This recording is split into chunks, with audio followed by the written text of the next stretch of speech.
सो हे friends, अगर आप भी बनाते हो साबूदाने की खिचड़ी और वो होती है चिपचिपी और आपको भी बहुत सारा लगता है तेल, तो ये रेसिपी है बिल्कुल आपके लिए। इस साबूदाने की खिचड़ी में बस 1 चम्मच तेल लगा है और ये बिल्कुल खिला खिला बनकर तैयार है। तो आइए इसकी तैयारी करते हैं। आपको चाहिए हाफ कटोरी के करीब साबूदाना, जिसे अगर आप छोटे वाले साबूदाने ले रहे हो तो आप उसे 2 घंटे कम से कम भिगो के रख दो। आपको साबूदाना भिगोकर उसके बाद एक प्लेट लेना है या फिर आपके पास अगर स्टीमर है स्टीम करने के लिए, तो आप उसमें उसे ग्रीस कर लो घी से और उस पर इस साबूदाने को अच्छी तरह स्प्रेड कर दो।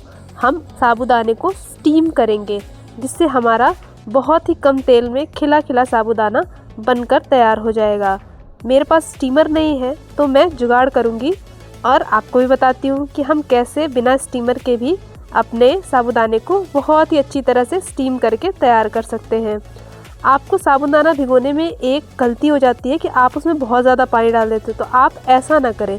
आपका जितना साबूदाना हो ना उससे बस 1 इंच ज़्यादा पानी डालें बस, और हो जाएगा आपका साबूदाना तैयार। अब क्या करना है, आपको गैस ऑन करना है, उस पर एक बर्तन रखना है। मैंने यहाँ पतीला लिया है, आप चाहो तो कढ़ाई यूज़ कर सकते हो। मैंने उसमें कटोरी उल्टी करके डाल दी है। उसके बाद उसके ऊपर मैंने ये रख दिया है साबूदाना।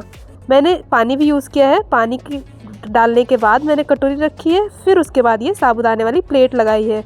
अब मैं क्या करूँगी, इसे ढक कर कम से कम 7 से 8 मिनट पकने के लिए छोड़ दूँगी ताकि ये स्टीम हो जाए। तब तक मैं साइड से तैयारी क्या करूँगी, मैं मूंगफली भून कर तैयार कर लूँगी। अगर आपने 1 कटोरी साबूदाना लिया है ना, तो आपको आधा कटोरी मूंगफली चाहिए होगी। और उसके बाद हम क्या करेंगे, हमें जो सब्जियां उसमें ऐड करनी है, जैसे कि टमाटर, उबला हुआ आलू, मिर्च, अदरक, धनिया, आप इन सबको हम बारीक काट लेंगे। अदरक आप अगर छीलकर यूज़ करते हो तो आप इसे चम्मच से छीलें। ये बहुत ही आसान हो जाएगा आपके लिए इसे अच्छी तरह छीलना, और इससे इसकी ज़्यादा लेयर भी नहीं बाहर निकलेगी। तो ये ट्रिक आप यूज़ कर सकते हो कि आप चम्मच से छीलकर इस अदरक को बारीक चॉप कर लो। वैसे तो अदरक को आप बारीक चॉप करना चाहो बारीक चॉप कर लो, आपको अगर कद्दूकस करना है आप कद्दूकस कर लो, और अगर आप कूट कर डालना चाहते हो तो वो भी आपकी बिल्कुल मर्ज़ी है। लेकिन अगर आप ऐसे कट करके डालोगे ना तो इसका टेस्ट बहुत ही अच्छा आएगा। अब आप अगर मिर्ची को 2 हिस्सों में काट कर बीच से काट कर अगर आप डालना चाहते हो तो वैसे भी डाल सकते हो, पर अगर आप छोटी मिर्ची को इतनी छोटी छोटी टुकड़ों में काटोगे ना तो इसका जो स्वाद है वो आपको हर बाइट पे मिलता रहेगा। तो आप कोशिश करें कि आप ऐसे ही काटें।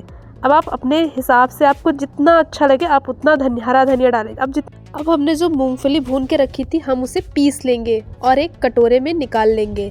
हम इसमें साबूदाना जो हमने स्टीम करके रखा है उसे हम इसमें ऐड करेंगे। मेरा वो वीडियो थोड़ा सा कट गया है गाइस, तो आप प्लीज़ उसे ऐड कर लो और इसे अच्छी तरह मिला लो ताकि जो है इसमें साबूदाना और मूंगफली का मिक्सचर तैयार हो जाए। तो ये जो ट्रिक है ना उसकी वजह से क्या होगा, आपके साबूदाने की खिचड़ी जो है चिपकेगी नहीं और तेल भी आपका कम यूज़ होगा। तो ये देखो जी, हमारा साबूदाना स्टीम्ड होकर पूरी तरह से तैयार है। अब ये कच्चा भी नहीं रहेगा। अब आपको क्या करना है, एक कढ़ाई में बस 1 छोटे चम्मच के करीब आपको तेल ऐड करना है। उसमें आपको डालनी है मिर्ची, आपको जितनी अच्छी लगे आप उतनी मिर्ची डाल लो। मैं थोड़ी सी लाल मिर्ची डाल रही हूँ। मैंने हरी मिर्ची ऊपर से डाल के खाई है, मुझे ऊपर से हरी मिर्ची अच्छी लगती है। आप चाहो तो आप हरी मिर्ची को इस पॉइंट पे भी डाल सकते हो। उसके बाद आपको जो आपने अदरक कट किया था वो डालना है।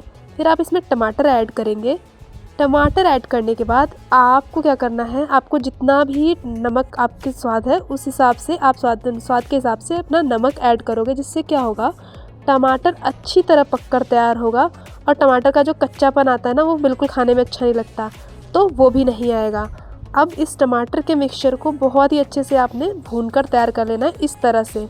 तो अब क्या होगा कि आपको ज़्यादा पकाने की भी ज़रूरत नहीं पड़ेगी साबूदाने को। साबूदाना ऑलरेडी स्टीम्ड है तो आपका काम आधा हो चुका है। अब हमने जो हरा धनिया डाला था ना, आप इसी पॉइंट पे डाल दो, जिससे क्या होगा, हरे धनिया का जो कच्चापन है वैसे तो खाया जाता है, पर अगर आप इसका एक बढ़िया वाला फ्लेवर चाहते हो ना तो आपको इसी पॉइंट पे डाल दो। आप ऊपर से बाद में गार्निश करके भी डाल देना, पर आप इसे इसी पॉइंट पे डालो। अब आपने जो मिक्सचर तैयार किया था साबूदाने और मूंगफली का उसमें ऐड करो और सर्व कर दो। ये लो जी, तैयार है आपकी लो ऑयल, ना चिपकने वाली, बिल्कुल खिली खिली साबूदाने की खिचड़ी। रेसिपी आपको अच्छी लगे तो वीडियो को लाइक करें, चैनल को सब्सक्राइब करें। नमस्ते।